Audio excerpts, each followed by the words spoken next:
niki rawuh wonten mriki ken sami gedhe syukure.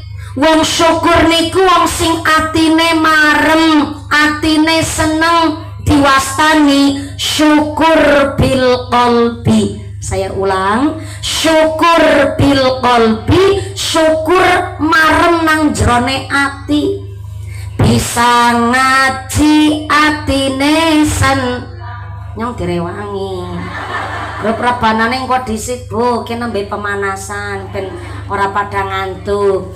Bisa ngaji atine sen ketemu mumpuni atine keduman senek atine ra keduman senek atine